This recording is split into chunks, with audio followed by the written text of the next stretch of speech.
கர்த்தர் மகிமையுள்ளதாக. இன்றைய வசனம் யோவான் 15:14. நான் உங்களுக்கு கற்பிக்கிற யாவையும் நீங்கள் செய்கிறானால் என் சிநேகிதராக இருப்பீர்கள். கர்த்தர் மகிமையுள்ளதாக. இந்த வசனத்தை இயேசு சொல்லும்போது, நான் சொல்கிற காரியங்களை எல்லாத்தையும் அப்படி செஞ்சிங்கன்னா என் சிநேகிதராக இருப்பீங்கன்னு அவர் சொல்கிறார். அப்போ அவர் சொல்கிறபடி நம்ம செஞ்சால் தான் சிநேகிதன். நமக்கு அவர் சொல்கிற வார்த்தைகள் நம்ம 10 சொல்கிறதுனால 5 கீழ்ப்படுகிறோம், 5 செய்யலைன்னா நம்ம எப்படி சிநேகிதராக இருக்க முடியும்? இந்த வேலையில் நம்ம பார்த்திங்கன்னா, நம்ம ஏசப்பா நேசிக்கிறோம், ஏசப்பான்னு நம்ம சொல்லுவோம், நம்ம நேசிக்கிறாண்டெல்லாம் சொல்லலாம்.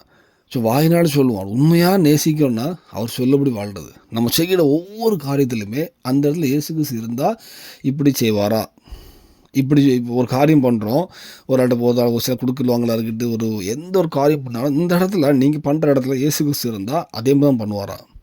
அப்போ அது தெரிஞ்சிடும் நம்ம பண்ணுறது சரியான வழியில் போய்ட்டுருக்குமா, தவறான வழியில் போய்ட்டுருக்குமான்னு. அப்படி நம்ம பண்ணோட காரியங்கள் எல்லாமே இந்த இடத்துல இயேசு கிறிஸ்து பண்ணுவார் அப்படின்னு ஒரு இது வரும்போது, நீங்கள் அப்போ அவர் சொல்லபடி வாழ்கிறீங்கிறது வர்றீங்க. அப்போ நீங்கள் சிநேகிதராக இருக்கீங்களா? அப்போ ஆண்டவரேன்னு கூப்பிடும்போது உங்களுக்கு உடனே பதில் தர்றாரு.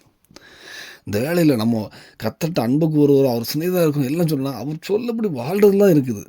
நம்ம சும்மா ஏசப்பான்னு சொல்லுவோம், எங்கள் செல்ல ஏசப்பா, இந்த ஏசப்பா அப்பா இப்படி ரொம்ப நம்ம பேசுகிறதுனாலையோ, சும்மா நயவசனிப்பாக பேசுனாலையோ கர்த்தர் பிரியமாக இருப்பாரான்னு கேட்டால் அது கர்த்தருக்கே தெரியும்.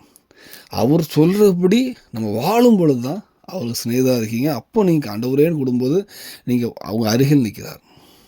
இந்த வேலையில் நம்ம ஒவ்வொரு நம்ம கையெட்டு செய்கிற எல்லா காரியத்திலையுமே கர்த்தர் அந்த இடத்துல இருந்தால் அதே அவர் சொல்கிறபடி தான் செய்கிறோமா, ஒவ்வொரு காரியம் சிறிய பெரிய காரியமோ கர்த்தர் சொல்லபடி தான் நம்ம இருக்கிறோமா, நம்ம செய்கிற காரியம் கர்த்தர் அந்த இடத்துல அப்படி தான் செய்வாரா, கர்த்தர் அந்த இடத்துல பிரியமாக இருக்கிறாரா, அந்த காரியத்துக்கு கர்த்தர் பிரியமாக இருக்கிறாரா, அப்படி எல்லா காரியத்துலையுமே நீங்கள் பார்த்தீங்கன்னா நீங்கள் யோசித்து பார்த்து தெரிஞ்சிடும். நீங்கள் கர்த்தருக்கு பிரியமாக இருக்கீங்களா, அவர் உங்களை சிநேகிதராக இருக்கிறாரா, நீங்கள் அவருக்கு சிநேகிதரா, அவர் உங்களுக்கு சிநேகிதராக இருக்கிறாரா, இல்லை நம்ம வாய் தான் சொல்லிகிட்டு இருக்கோம், கிரியில் அவருக்கு நமக்கு சம்மந்தமே இல்லையான்னு தெரியும்.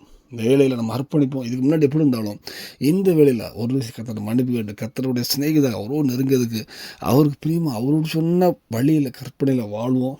இந்த பூமியிலும் தேவன் சாட்சி வாழ்க்கை தருவார், பரலோகத்துக்கும் ஆயத்தப்படுத்துவார். அர்ப்பணிப்பும் தேவனுக்கு விஷயவாராக. ஆமென்.